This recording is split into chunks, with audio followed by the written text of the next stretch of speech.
سلام بچه‌ها، خوش اومدید به کانال آشپز ایرانی. امروز آموزش کیک پایه یا همون کیک شیفون داریم. بسیار نرم و لطیفه و مناسب خامه کشیه و حتی میتونید اون رو بدون خامه به تنهایی با چای یا شیر میل کنید. با شیر که خیلی لذیذ میشه. 5 تا تخم مرغ متوسط نیاز داریم که باید زرده رو از سفیده جدا کنیم. ظرفی که سفیده رو داخل اون میریزیم باید کاملا تمیز و بدون رطوبت باشه. سفیده رو داخل یخچال به مدت 10 دقیقه قرار بدید تا خنک بشه. به زرده هامون 1/4 پیمانه شکر اضافه کنید و هم بزنید.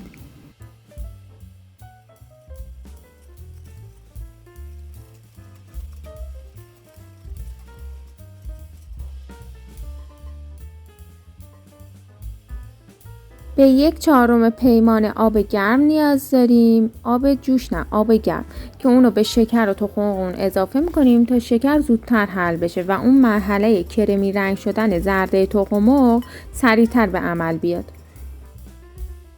به همراه 1/4 پیمانه روغن مایع. روغن مایع به نسبت کره باعث میشه که کیکمون بیشتر پف کنه، ولی کره باعث میشه که کیکامون نرمتر بشه. ولی چون اینجا سفیده رو ما جدا هم میزنیم و به موادمون اضافه میکنیم، اون لطافت رو بهمون میده، پس نیاز به کره نداریم. 3/4 پیمانه آرد همه منظوره رو با 1 قاشق چایخوری بیکینگ پودر و 1/4 قاشق چایخوری نمک اضافه و الک میکنیم. تو خیلی از رسیپی‌ها آرد رو در مرحله آخر، یعنی بعد از سفیده تخم مرغ اضافه میکنن و هم میزنن و موقع هم زدن ممکنه پف سفیده بخوابه و کیکمون کاملا پفدار نشه. پس بهتره آرد رو اول به زرده اضافه کنید و هم بزنید و در مرحله آخر سفیده رو بهش اضافه کنید. قالبی که استفاده میکنم 20 سانتی با ارتفاع 6 سانتی متر. سطح داخل قالب رو با کره چرب کنید. 1 قاشق غذاخوری آرد بهش اضافه کنید و تکون تکون بدید تا سطح داخل قالب کاملا آرد پاچی شه. آرد اضافه اونم در مرحله آخر بگیرید. این کار باعث میشه که کیکتون به قالب نچسبه. بچه‌ها، روغن مایع باعث خراب شدن قالب کیکتون میشه. یا از این روش استفاده کنید که خیلی کاربردیه، یا از این اسپری جدا کننده، یا از کاغذ روغنی. بعد از 10 دقیقه سفیده‌های تخم مرغ رو از یخچال بیارید بیرون و شروع کنید به هم زدن و 1/4 پیمانه شکر رو توی 2 الی 3 مرحله کم کم به سفیدامون اضافه میکنیم و شروع میکنیم به هم زدن. بچه‌ها، منو سابسکرایب کنید. برای اینکه از من حمایت کنید دکمه لایک هم بزنید و اینکه اگه از این ویدیو خوشتون اومد داخل کامنت ها بنویسید. الان میگن این چقدر پرروه.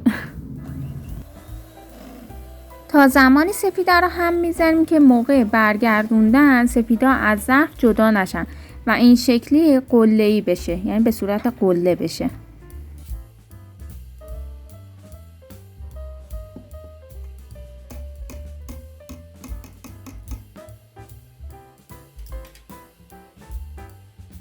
سفیده رو توی 3 الی 4 مرحله به زرده اضافه میکنیم و خیلی آروم به صورت دورانی و به یک جهت هم میزنیم.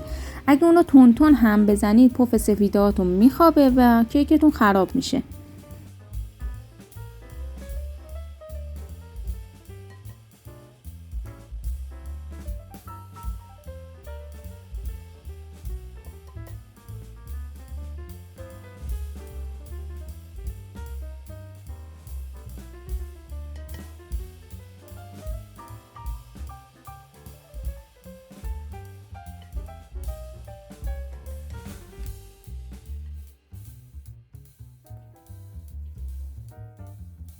خمیر رو داخل قالب انتقال میدیم. با یه سیخ چوبی یا کارد یا چنگال هر چیزی کیک رو هم میزنیم تا حبابای داخلش از بین بره. یه چند تا ضربه هم به این صورت میزنیم تا حبابای اضافه اون کاملا از بین بره تا خدای نکرده کیکتون خراب نشه. داخل فره از قبل گرم شده با دمای 180 درجه سانتیگراد به مدت 30 الی 35 دقیقه قرار میدیم تا بپزه. اینم از کیکمون. اینم بریم برای تستش که ببینیم پخته یا نه. کیکمون که یکم داخل قالب خنک‌تر شد، میتونید اون رو از قالب جدا کنید.